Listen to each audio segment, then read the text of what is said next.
if free from sin down here. Now, I want you to know, if you plan on going back with Jesus when he comes, you can't have any sin in your life. I don't care what nobody tell you. I am finding out as I go that there are some people call themselves saved and still believe that you can drink a little wine for the stomach's sake.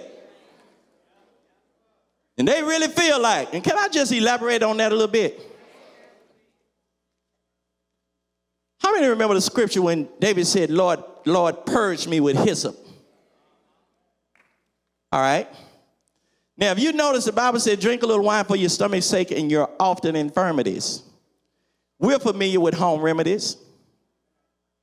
Stay with me. Now, today when we get sick, we have what? Medicine. Now, if you're not trying to get high, you go get some Robitussin or some NyQuil. If you read the label, it's going to have a percentage of what in it? Alcohol. So if we have medicine today, and there were home remedies back in the day, why are we still drinking wine for our stomach's sake and our often infirmities?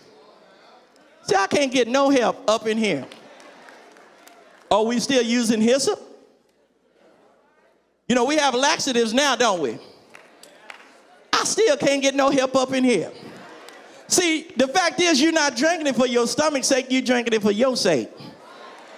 But let me let you in on something. Since you think it's okay for you to drink a little wine for your stomach's sake and still be saved, the Bible said, woe unto him that giveth his neighbor a drink. Which means you don't have to drink it, just give it to somebody. So come on, let's live by the word of the Lord. Come on, give Jesus a great big hand up in here. If you're going to go back with Jesus when he comes, you're going to have to be sin-free.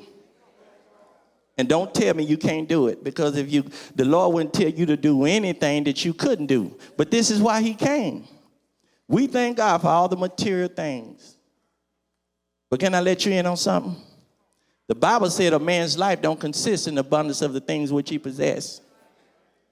Just because someone drives a nicer car than you do, just because a person lives in a bigger home than you do, that does not make that person's life of more quality than yours. I don't have to get much help, but I know it's right. Jesus said a man's life, I'm not going to quote it word by word, but there's a scripture that says there's one that laboreth for things in this world. Then it said there's another that labors for wisdom and knowledge. One that labors for wisdom and knowledge is trying to sow into other people's lives. One that's laboring for wealth is doing that for him or herself. If you really want a life of quality, try to sow in other people's lives.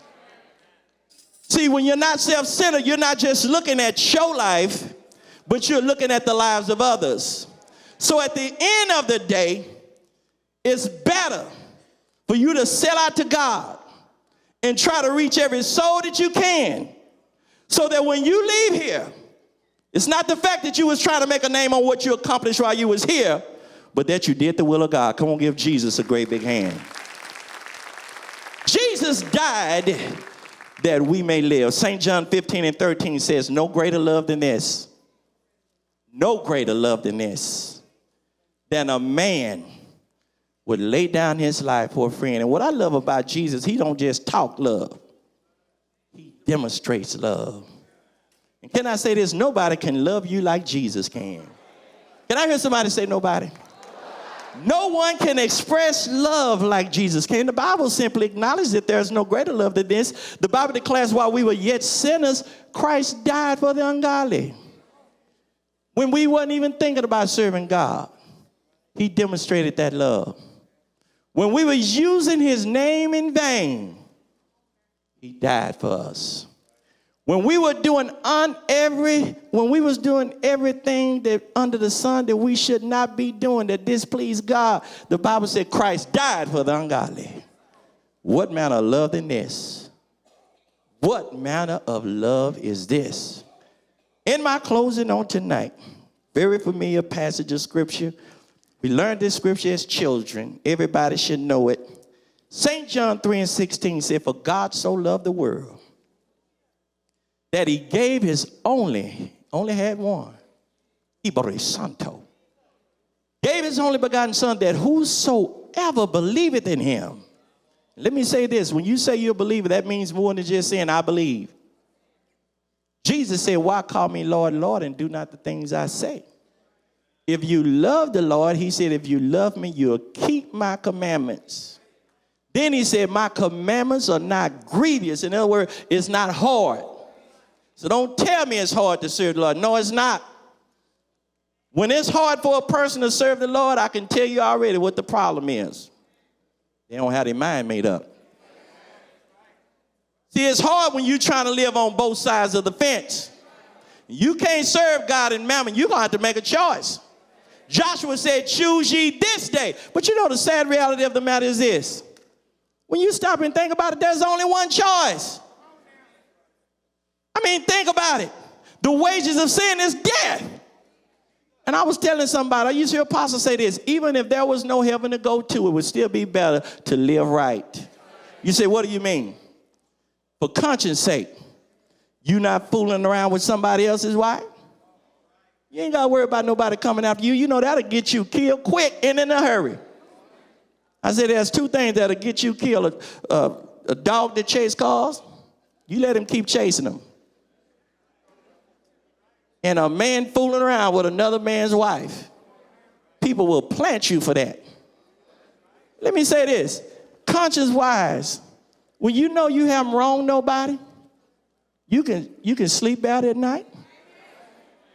You're not putting drugs and alcohol in your body. I was sharing with him in the Grand Caymans. God bless me a few weeks ago to go over and preach 6 nights over in the Grand Caymans. And I was telling him, I said, I may not look my age. I said, but next year I'll be 50 years old. Come on, give Jesus a great big hand.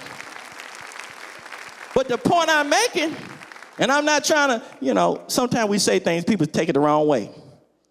Now, I can't help it because God didn't deliver me from drugs. I can't help that.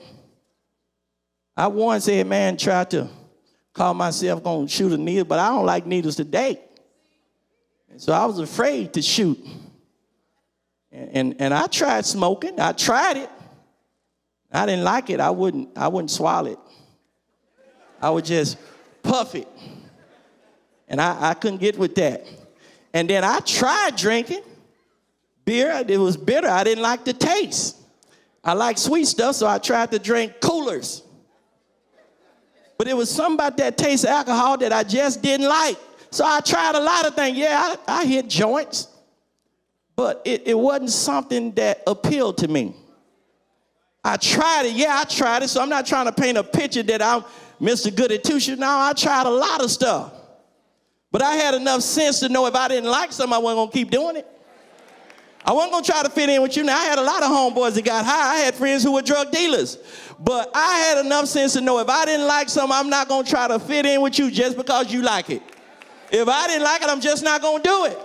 So I can't help the fact that, I said all that to say this. But God has preserved my life. See, I missed out. Can I just testify a little bit? Jesus died that we may live. God saved me at the age of 20.